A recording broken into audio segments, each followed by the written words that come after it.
దగ్గరైనా.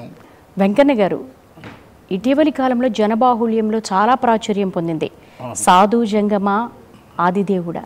ఎంత అద్భుతంగా ఉందంటే అసలు ప్రతి శివరాత్రి వేళ కూడా ఆ సాధు జంగమ అనే పాట ఎక్కడ చూసినా శివాలయాల్లో వినిపిస్తోంది. అసలు ఒక్కసారి మా ప్రేక్షకుల కోసం మీ గళం నుంచి.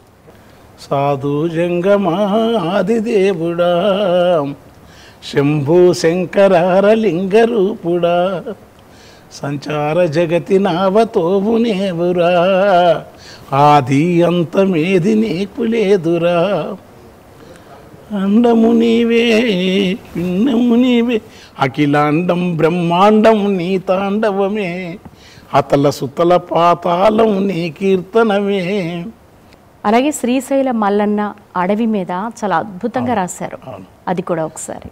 శివుడా ఇక నిన్ను నీవే కాపాడుకో, శివుడా అంటే ఆ యురేనియం దొవితే ఎట్లుంటుందని రాసినమ్మా. యురేనియం అది నాకు చాలా బాధ, ఎందుకంటే మహాచేత్రం శ్రీశైలంలో ప్రతి ప్రాంతం ఇష్టం నాకు. అప్పుడు శ్రీరాములయ్య సినిమాలో 30 ఏళ్ళ కింద రాసిన పాపాలు గడిగేటి పాతాల గంగమ్మ, ఆది గురువులు తపమున ఆచరించిన బిలము, హటకేశ్వర శిఖరం అవని కైలాసం, అవని కైలాసం, తనకు తా నిలసిన శివలింగమమ్మో శ్రీశైలమమ్మ. అప్పుడు రాసింది. తర్వాత అడవి అందాల తను వెళ్ళ వంపుకున్న అడవి, అలరించి తలపించే నాకు పచ్చని కడలి, నిడివన్నదే లేని నీలి గగనము కింద పారుటాకుల ఒలువ పంచుతున్నది సలువ, ఎత్తు పచ్చని గడ్డి వెదురు బరిగే బుట్టి, చెంది గంధపు తట్టి తవిస జిగురు పట్టి, జిలుగ కళ్ళు లొట్టి ఇప్ప పూలా బట్టి, ఆదివాసుల మట్టి అడవి సిరులా ఉట్టి, కావిరంగుతోని కనిపించే కొండలు, కావిరంగుతోని కనిపించే కొండలు, పైన ఓయే దూది పడవలకు విడుదలు,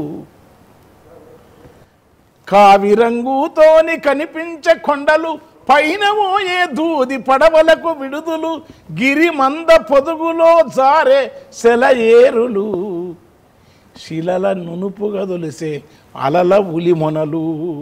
ఎన్నిసార్లు శ్రీశైలం అడవుల్లో మీరు నెలకు అవసరం అంటే ఇష్టంగా పోతాం. ఆ నెలకు 10 రోజులకు ఆ అడవి నాకు ఆదివాసులు, ఆ చెంచులు, వరదల్లి వెంకటేశ్వర్లు, సాగరు, నేను, అప్పుడు రామకృష్ణను, యాదవ్ అందరు అడవి కూడా అంటే ఆనందంగా ఉంటుంది నాకు. అంటే మాకు దగ్గర ఉండేది కదా అప్పుడు. ఇప్పటికి కూడా మిత్రులంతా అక్కడే ఉంటారు. అట్లా వస్తే మిమ్మల్ని బాగా తెలిసిన వాళ్ళు మిమ్మల్ని బైరాగి అంటూ ఉంటారు అనుకుంటా. ఉట్టిదే అంటారు, మన సంచరిస్తూ ఉంటారు, చెప్పా పెట్టకుండా వెళ్ళిపోతూ ఉంటారు. మహానుభావుడు బైరాగులు వాళ్ళు లోకం మీద విరక్తినే. అది ప్రచారం అయింది. ఎందుకు ప్రచారం అయింది అది ఇప్పుడు తెలియకుండా చేస్తున్నాను. బైరాగు అందరం బైరాగులే, ప్రతి ఒక్కరు అనేక సందర్భాల్లో బైరాగులమే. భార్యతో కొట్లాడినప్పుడు, పిల్లలు బాధ పెట్టినప్పుడు, ఈ కోరికలు తీరినప్పుడు ప్రతి ఒక్కరు బైరాగులే. ఒక్కరు ఈ ప్రపంచంలో అప్పుడప్పుడు ఈ భగవంతులకు అతీతంగా పోకపోతే అంటే నాకేందంటే ఈ ప్రిమిటివ్ స్వభావం ఒకటి ఉంది నా దగ్గర. ఇక్కడ వచ్చి కూర్చున్నట్టే ఏదో ఫ్రీగా మాట్లాడలేదు మిగతా టైం. కాకపోతే దైవత్వం కనుక ఆ ఊపుతో మాట్లాడుతున్నాం, కొంచెం తెలియక మాట్లాడుతున్నాం. కానీ ఆ ప్రిమిటివ్ స్వభావం బాగా నచ్చుతుంది నాకు. అట్లా అడవులు, చెట్లు, కుట్టలు, పొదలు, లేకపోతే చిన్నప్పటి నుంచి ఆ తిరిగే అలవాటు ఇప్పటికి కూడా నాకు. రోజు నేను ఊరికో పొలానికో వాళ్ళ నల్లమల్ల మా ఊరికి దగ్గర కదా.